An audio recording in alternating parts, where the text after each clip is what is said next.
Hi, ഇന്ന് നമ്മൾ വന്നിട്ടുള്ളത് പാവയ്ക്ക അല്ലെങ്കിൽ കയ്പയ്ക്ക കൊണ്ടുള്ള ഒരു കറിയായിട്ടാണ്. ചോറിൻ്റെ കൂടെയൊക്കെ കഴിക്കാൻ പറ്റിയ നല്ല അടിപൊളി പാവയ്ക്ക തീയലാണിത്. ഇടയ്ക്കൊക്കെ വ്യത്യസ്തമായിട്ട് നമുക്ക് ഉണ്ടാക്കാൻ പറ്റിയ നല്ല ഒരു കറിയാണിത്. അപ്പോൾ നമുക്ക് എങ്ങനെയാണ് ഈ തീയൽ ഉണ്ടാക്കണേന്ന് നോക്കാം. അപ്പോൾ അതിന് വേണ്ടിയിട്ട് നമുക്ക് ആദ്യം തന്നെ വേണ്ടത് പാവയ്ക്കയാണ്. പാവയ്ക്ക ഇതേപോലെ നീളത്തിൽ കട്ട് ചെയ്തെടുത്തിട്ടുണ്ട്. ഇതേപോലെ മുറിച്ചെടുത്തതിന് ശേഷം കുറച്ച് ഉപ്പിട്ടിട്ട് 15 മിനിറ്റോളം വെക്കുക. എന്നിട്ട് അതിൽ നിന്ന് വരുന്ന വെള്ളമൊക്കെ നന്നായിട്ടൊന്ന് പിഴിഞ്ഞ് കളയുക. അതിനുശേഷം നമ്മളിത് ഫ്രൈ ചെയ്യാൻ വേണ്ടി വെച്ചിട്ടുണ്ടെങ്കിൽ നമുക്ക് പെട്ടെന്ന് തന്നെ അത് ഫ്രൈ ആയി കിട്ടും. അതിന് വേണ്ടിയിട്ടാണ് നമ്മളങ്ങനെ ഉപ്പിട്ട് വെക്കുന്നത്. ഇനി നമുക്കൊരു ചട്ടി വയ്ക്കുക. ആ ചട്ടി നന്നായിട്ട് ചൂടാകുമ്പോൾ അതിലേക്ക് നമ്മൾ നേരത്തെ അരിഞ്ഞു വെച്ചിരുന്ന പാവയ്ക്ക ഇട്ട് കൊടുക്കുക. എന്നിട്ട് ഒരു ലോ ടു മീഡിയം ഫ്ലെയിമിലിട്ടിട്ട് നന്നായിട്ട് ഈ പാവയ്ക്ക ഒന്ന് വാട്ടിയെടുക്കുക. ഇപ്പോൾ എണ്ണയൊന്നും ഒഴിക്കേണ്ട ആവശ്യമില്ല. അപ്പോൾ നമ്മളിങ്ങനെ ചെയ്തിട്ടുണ്ടെങ്കിൽ അതിലുള്ള എക്സ്ട്രാ വെള്ളമൊക്കെ നന്നായിട്ട് വലിഞ്ഞ് കിട്ടും. അതിന് വേണ്ടിയിട്ടാണ് നമ്മളിങ്ങനെ ചെയ്യുന്നത്. അപ്പോൾ ഇടയ്ക്കൊന്ന് ഇളക്കി കൊടുത്താൽ മതി, കണ്ടിന്യൂസ് ആയിട്ട് ഇളക്കേണ്ട ആവശ്യമൊന്നുമില്ല. അപ്പോൾ അതിലത്തെ വെള്ളമൊക്കെ നന്നായിട്ട് വലിഞ്ഞ് കിട്ടും. ഇപ്പോൾ നമ്മുടെ പാവയ്ക്ക നന്നായിട്ട് വാട്ടിയെടുത്തിട്ടുണ്ട്. അതിലത്തെ വെള്ളത്തിൻ്റെ അംശമൊക്കെ ഒരുവിധം നന്നായിട്ട് വലിഞ്ഞ് കിട്ടിയിട്ടുണ്ട്. അപ്പോൾ നമുക്ക് ഇനി ഇതിലേക്ക് ഒരിത്തിരി എണ്ണ ഒഴിച്ച് കൊടുക്കാം. ഒരിത്തിരി വെളിച്ചെണ്ണ ഒഴിച്ചിട്ട് നന്നായിട്ടൊന്ന് ഫ്രൈ ചെയ്തെടുക്കുക.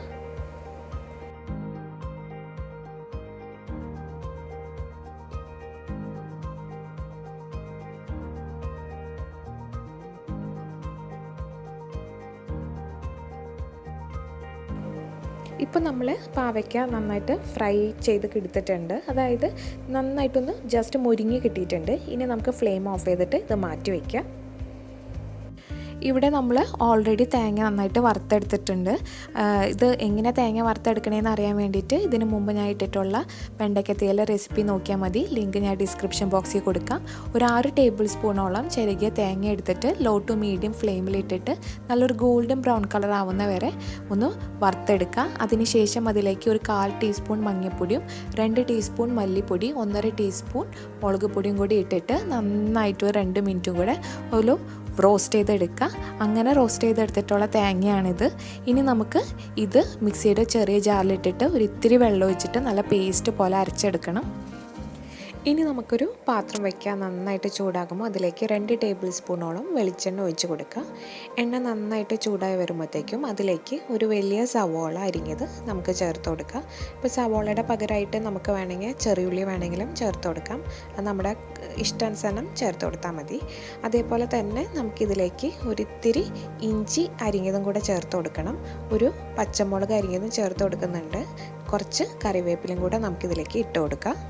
എന്നിട്ട് നമുക്ക് കുറച്ച് ഉപ്പിട്ടതിന് ശേഷം ഇത് നന്നായിട്ടൊന്ന് വഴറ്റിയെടുക്കാം.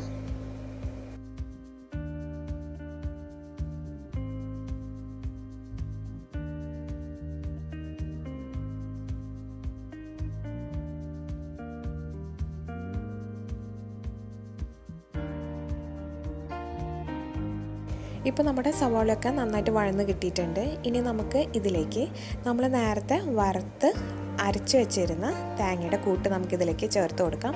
അപ്പോൾ നമ്മൾ അരയ്ക്കുമ്പോൾ ഒരിത്തിരി വെള്ളം ചേർത്തിട്ട് മാത്രം അരച്ചാൽ മതി. ആ കൂട്ട് നമുക്ക് ഇതിലേക്ക് ചേർത്ത് കൊടുക്കാം. എന്നിട്ട് എല്ലാം കൂടെ നന്നായിട്ടൊന്ന് മിക്സ് ചെയ്തെടുക്കാം.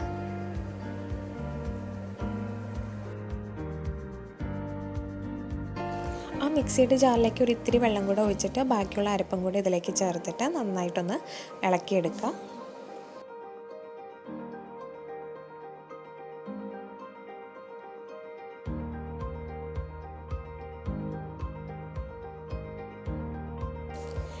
ഇനി ഇതിലേക്ക് ഒരു 1.5 കപ്പോളം തേങ്ങാപ്പാലും കൂടെ നമുക്ക് ചേർത്ത് കൊടുക്കാം. ഇപ്പോൾ തേങ്ങാപ്പാൽ ചേർക്കണ്ട എന്നുള്ളവർക്ക് നമുക്ക് വേണമെങ്കിൽ വെള്ളം ചേർത്ത് കൊടുത്താൽ മതി. പക്ഷേ തേങ്ങാപ്പാൽ ചേർക്കുന്നതായിരിക്കും കുറച്ചുകൂടി ടേസ്റ്റ്. ഇനി ഇതിലേക്ക് നേരത്തെ നമ്മൾ ഫ്രൈ ചെയ്ത് വെച്ചിരുന്ന പാവയ്ക്കും കൂടി ഇതിലേക്ക് ഇട്ട് കൊടുക്കാം.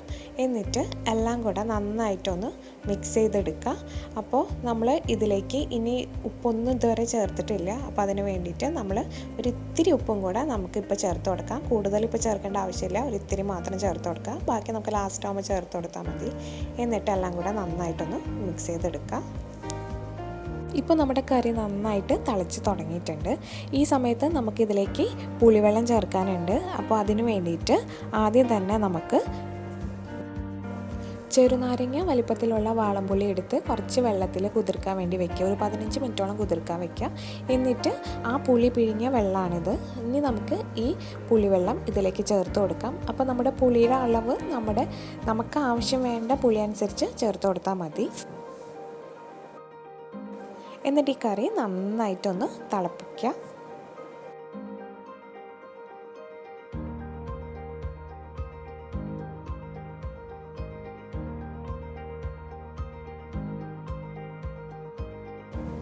കറിയുടെ ഉപ്പ് നോക്കുക, ആവശ്യമുണ്ടെങ്കിൽ ചേർത്ത് കൊടുക്കുക. എനിക്കിവിടെ ഉപ്പ് കുറവായതുകൊണ്ട് കുറച്ചും കൂടെ ചേർത്ത് കൊടുക്കുന്നുണ്ട്.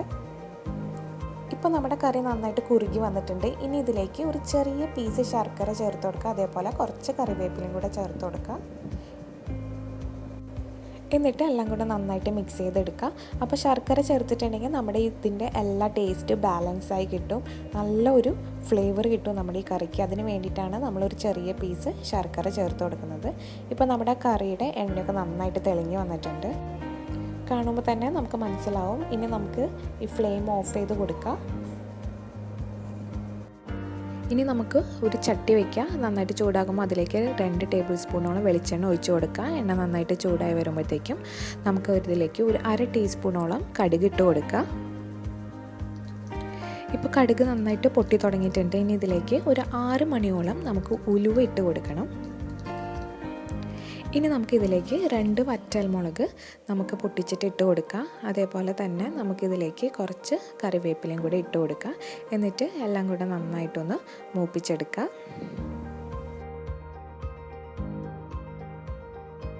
ഇനി താളിച്ചത് നമുക്ക് കറിയിലേക്ക് ചേർത്ത് കൊടുക്കാം.